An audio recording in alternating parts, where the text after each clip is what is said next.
Hello বন্ধুরা, দেখো আজকে বিকেল 5টা মতো বাজছে, রেডি হয়ে যাচ্ছি আমাদের হাউজিংয়ে। আজকে প্রতিমা উদ্বোধন হবে, তো মন্ত্রী অরূপ বিশ্বাস আসবেন, আবাসন মন্ত্রী অরূপ বিশ্বাস।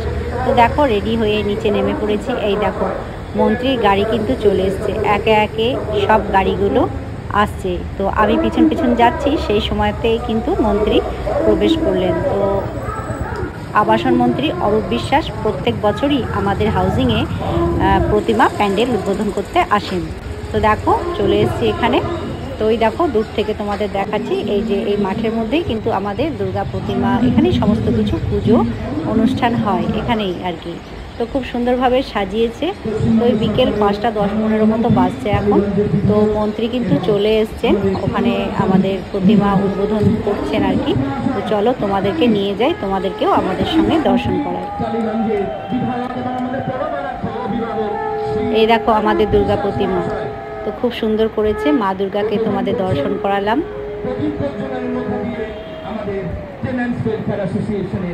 তো ওই দেখো আমাদের আবাসন মন্ত্রী অরূপ বিশ্বাস ওখানে উদ্বোধন করছেন। তো বাড়িতে একাই ছিলাম, হাজব্যান্ড তো ডিউটি চলে গেছে, ছেলেও চলে গেছে বন্ধুদের সঙ্গে ঠাকুর দেখতে। তো আমিও চলে এলাম এখানে, সবার সঙ্গে সময় কাটালাম, ভালো লাগলো বেশ।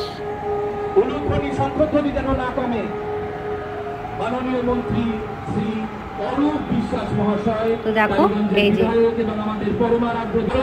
মন্ত্রী মশাই এখানে দিয়া জ্বালিয়ে, প্রদীপ জ্বালিয়ে এখানে উদ্বোধন করছে ছোট বাচ্চাদেরকে নিয়ে।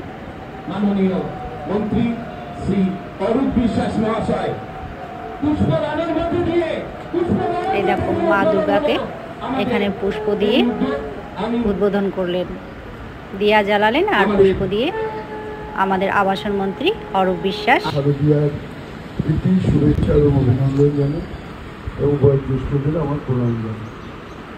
তো ওনার গার্ডরা সবাই, সিকিউরিটিরা এখানে সবাই নিচে এখানে অপেক্ষা করছেন।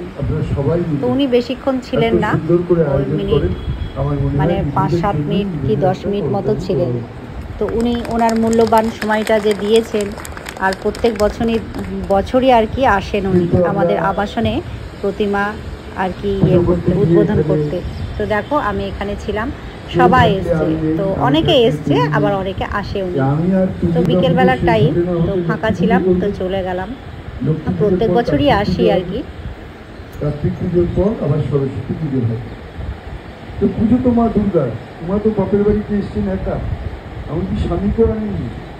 দেখো মাকে তোমাদের দর্শন করাচ্ছি। যেমন আমার দাদারা থাকেন।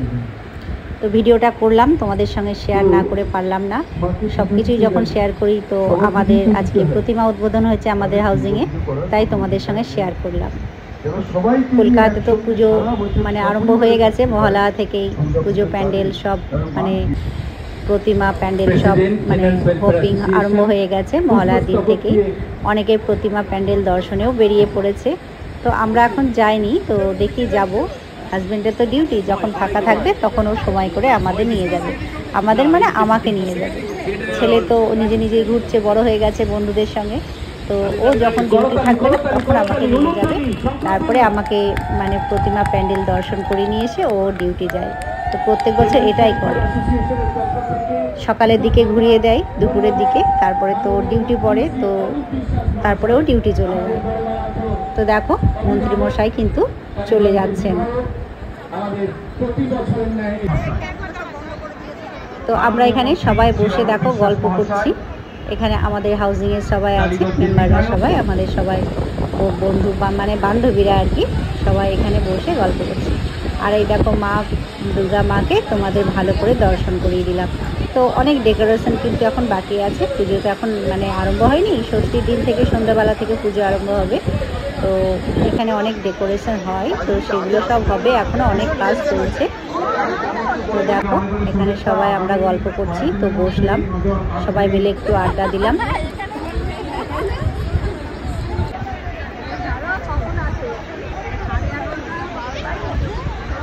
দেখো বসে আছি আমি এখানে, বসে বসে ভিডিও বানাচ্ছি। আর ওই দেখো আমাদের দুর্গা মাকে তোমাদের দেখাচ্ছি।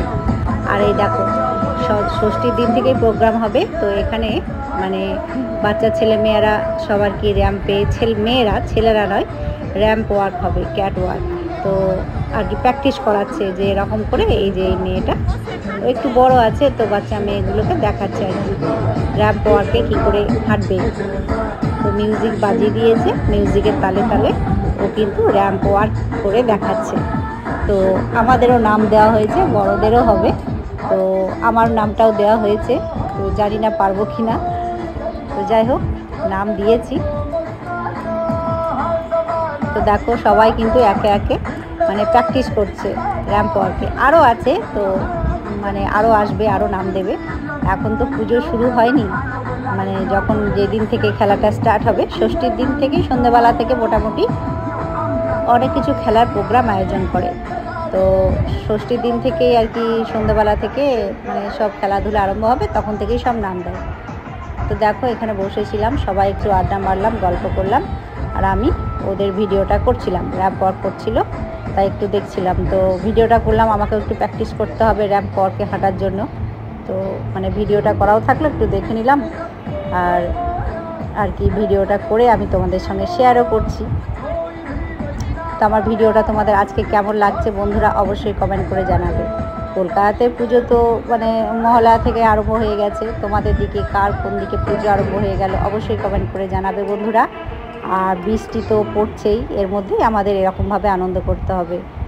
মানে মা দুর্গা আসছেন বৃষ্টি নিয়ে, তবু মা দুর্গা যদি আমাদের ওপর সহায় হন তাহলে ছোট ছোট বাচ্চা ছেলে মেয়েরা এই পুজোর 4টে দিন অপেক্ষা করে থাকে আনন্দ করার জন্য। আমরা সকলেই বাঙালির বড় উৎসব হচ্ছে দুর্গা পুজো, তো এই দুর্গা পুজোর জন্য কিন্তু আমরা দিন গুনি।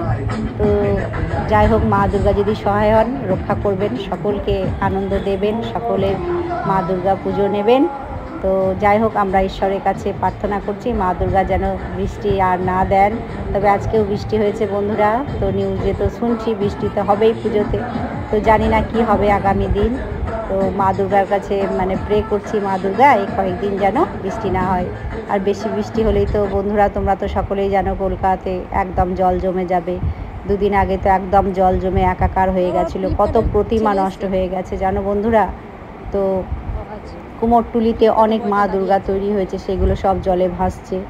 তারপরে মানে শোভাবাজারে দেখলাম, আমরা ওখানে ঠাকুর দেখতে যাই, তো শোভাবাজারেও রাজবাড়িতে ওখানে জল জমে গেছে, সব প্রতিমা দেখছি, মানে অনেক শোভাবাজারে আছে আর কি, তো সেগুলো সব ডুবে গেছে দেখছি। শোভাবাজারে গত বছর প্রতিমা দেখতে গেছিলাম কিন্তু জল জমেছিল, যেতে পাইনি ভেতরে। তো দেখো আমি ওখান থেকে চলে এলাম, আমার ফ্লিপকার্টে একটা বয় এসছে ডেলিভারি দিতে, তো আমি আর থাকলাম না, ওখান থেকে চলে এলাম। তোমাদেরকে আমাদের হাউজিংটা একটু ঘুরে ঘুরে দেখালাম। দেখো হাউজিংয়ের মানে বিল্ডিংগুলোতে পুরো বিল্ডিংয়ে এরকমভাবে লাইটিং করেছে। চলো টাটা, সবাই ভালো থেকো।